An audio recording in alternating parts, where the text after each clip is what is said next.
Hello and welcome to the Collapse Experiment. If you enjoy this video, please remember to like and subscribe. So, a house is not an investment.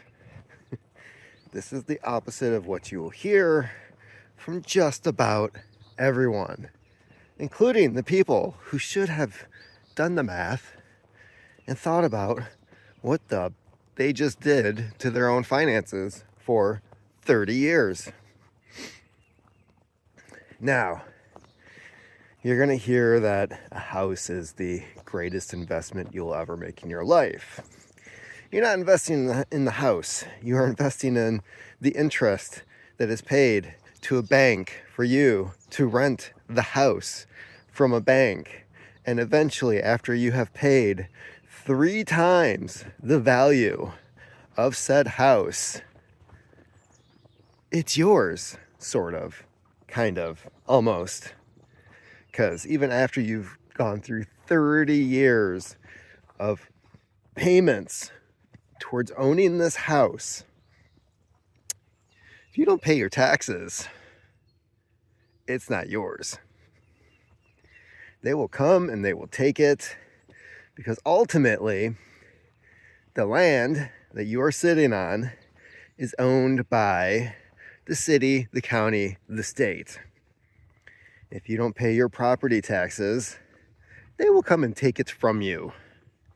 Even after you paid a bank for 30 years and 3 times the value of said house. That's the part that nobody ever talks about, is the fact that with a 30-year mortgage, which is standard now, and it's a horribly stupid standard, if you only make the payments and so if you only make the payments and you go the full extent of the 30 years, right? So if you bought it when you were 20, which nobody ever does, your house will be paid off when you are 50. 50. By that point in time, it's like, well, now I can take those house payments and put it towards my retirement. Well, now you're missing out on the compound interest of your retirement, right? You just missed out on 30 years of putting money towards your retirement that would just keep on growing due to the interest rates. But no, that money goes into the house. Really? Aside from a bunk housing market like we have now, and like we had in 2008, which really, both of them are pretty much the same thing right now. Aside from that, if you were to talk to people beforehand about how it was an investment, and, well, my mom and dad bought their house for X amount of dollars, and then 30 years later, it was worth twice as much. Except for the fact that they paid 3 times the value of said house, but it doubled in value. This is why I have an issue with schools. You still lost money. You lost money over that 30 years. There's this mentality of, I can afford the monthly payment.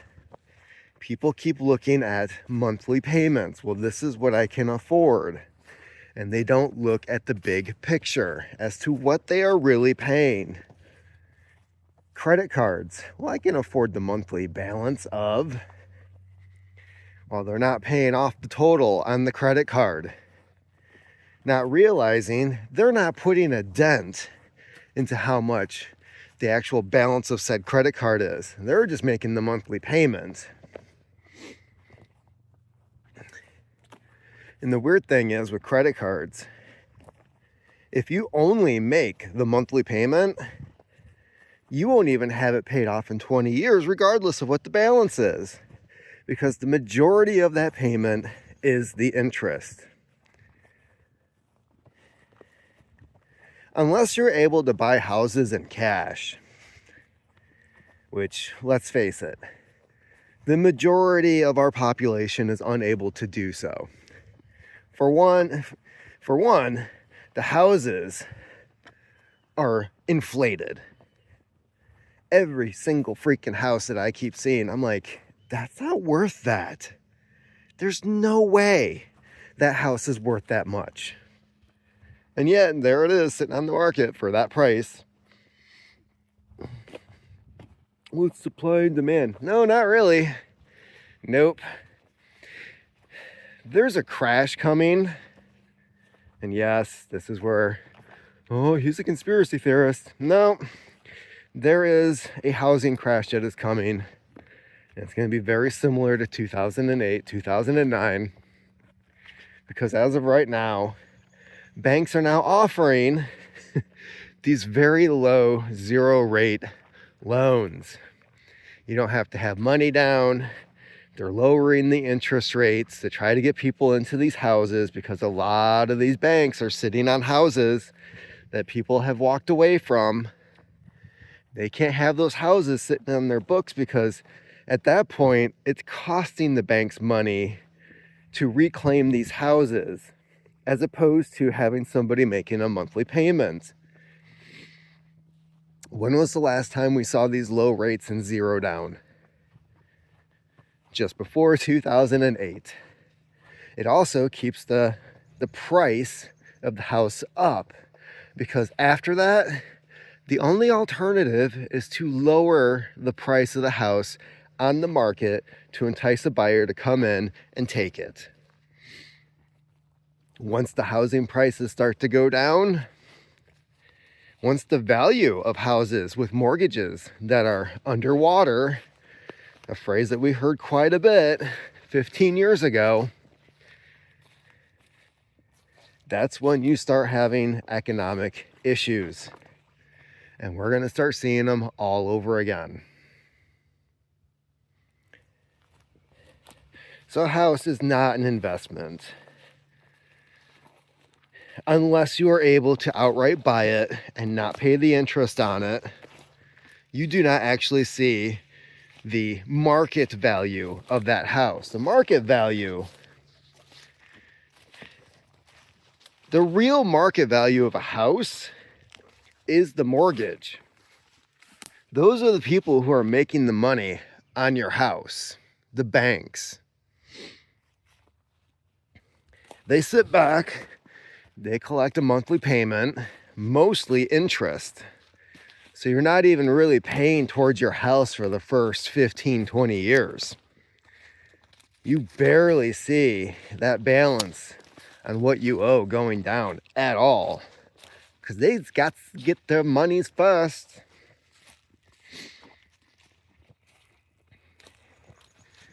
So you're spending 20 years basically paying rent to a bank in the hopes of one day owning the house that you're living in.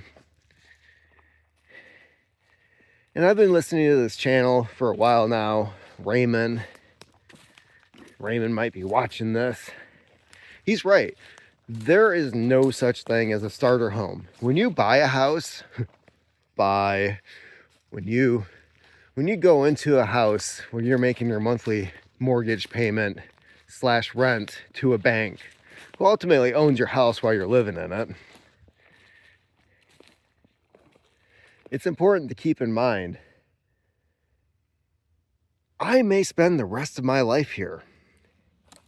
So if you're looking at a house and you have the attitude of like, I can upgrade later, that is no way to look at a house. You should be looking at your house like you would a marriage. Is this the person you want to spend the rest of your life with? If the attitude is, I can upgrade later, you are not making a good decision. That is not the thought of somebody who is making a life commitment with somebody else or something else. And that's how you should really look at a mortgage. Because there's a good chance you're saying to yourself, and I heard people say things like this in the past, well, I'll just be able to flip it in 5 years. 5 years comes around and 5 years comes quick. By that point, the housing market's taken a dump. It's now a buyer's market, and you're going to be taking a cut if you do sell. So, do you take the loss, or do you go ahead and sit on it? In which case, either A, it becomes a rental, use hoeing it out, which, yes, renting a house is hoeing it out. And this is where you've got to be a housing pimp. Are you just gonna throw your house on the street and let anybody have their way with it? In which case, years down the road, it's bruised, battered, and beaten, and there's no way to fix this hoe up to make any more money. Or you gonna take the classy route and actually go out and figure out who clientele is that's going to be paying for your fine piece of property.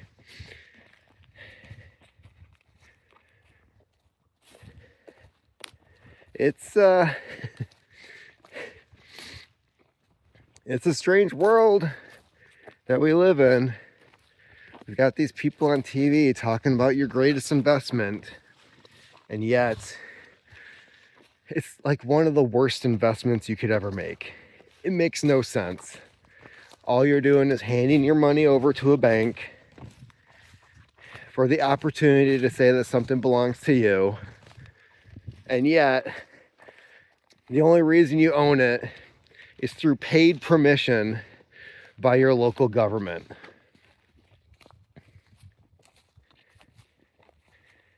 It's a horrible investment. There's ways to make it work for you, but unless you're Ray Kroc, unless you're the Catholic Church, it really is not in your favor. Fortunately, taxes are still low enough so that even if you lose your job, you should find some way to raise the money to pay the taxes on your property. Hopefully, people are savvy enough to not have to worry about losing their property in certain situations if it's paid off. But no, it's houses, mortgages. If you can find affordable rent, it's almost the way to go. Because at that point, all the expenses, and I'm not even including the expenses of owning a house, the maintenance, all the things that go into it, things that would be included in rent if you were renting that now come out of your pocket.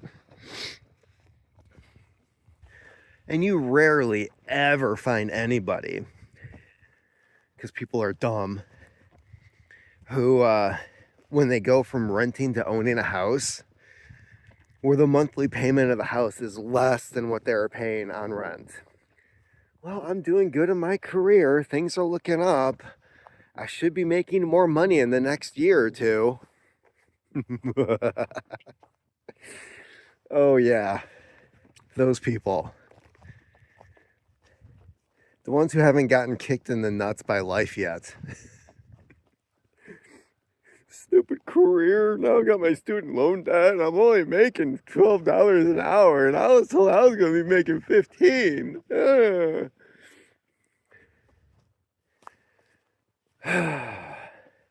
These are the things to consider when looking at buying a house.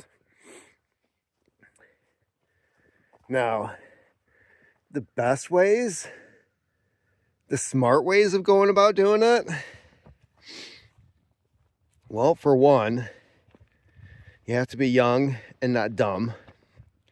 For one, if you're a guy, I'm going to direct this towards guys. If you're young and you're a guy, for one, make sure, or at least try to have, if possible, and even in my situation it wasn't possible, a good family life to where You can stick around for a couple years, work, go to school if that's your thing, but have the ability to save up money to make a down payment and or just outright buy a house, okay? And are you going to be able to afford something nice? Probably not. But what kind of woman, if that's what you're into, are you looking for anyways? Because you're going to find a couple different kind of chicks out there. Most of them, and yes, I'm generalizing here because after all, this is what society has given us for the quality of women these days. Women want somebody who are higher educated, make more money, and financially more secure, which is not hard to do when comparing yourself to a woman because 3, 4 credit cards, massive amounts of debt. Most of them have student loan debt, and they make horrible financial decisions all the time. So being a guy, if you are financially stable enough to have a car that's paid off, they never look at whether or not it's paid off. They look at what you drive. So of course they're going out with these guys that have really nice expensive cars they can't really afford, but hey, they're seen riding around in a nice car. They usually don't own a house. They've got some place that they are renting and massive amounts of debt because it's all about looking the lifestyle, which in reality, for anybody who's done research, the people who have money look like they don't have any money. So yeah. Now, if you own your own house and you're financially secure, you don't have any debt, you're not going to look like somebody who's wearing an expensive watch or driving around in a nice car. And these should be the things that smart women would be looking for, but it's not. They're going by status and status symbols, which really, if you look at the status symbols, means you are a broke-ass biatch. Oh, he's wearing one of those watches. First of all, if you're smart, your watch is your phone. You already carry a watch, and it's the thing that you're chronically looking at all day anyways.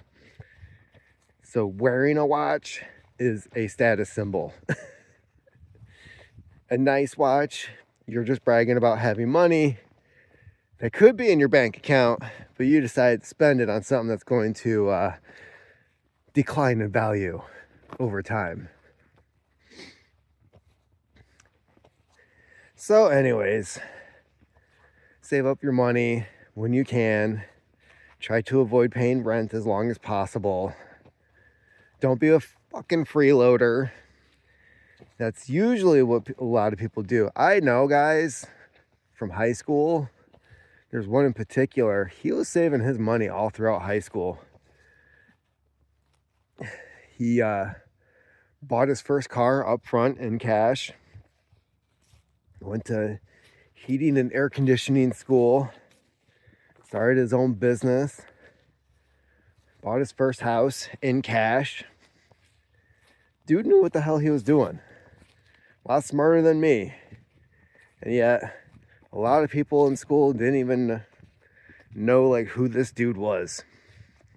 Kept to himself. He was quiet. But good Lord, he had a head start on life. So yeah, if at all possible, avoid banks, avoid taking out loans, avoid credit cards. If you can't afford it, you shouldn't be buying it. Make coffee at home. Stop going to a fucking Starbucks. You are throwing your money into the toilet. That's about it. I got so many more tips on hacking life financially, but I'm going to leave it here. Buying a house the traditional way, the way that they encourage, is not an investment. You are wasting your money for 30 years, handing it over to other people who are just going to fucking crash the economy anyways. Keep on tight.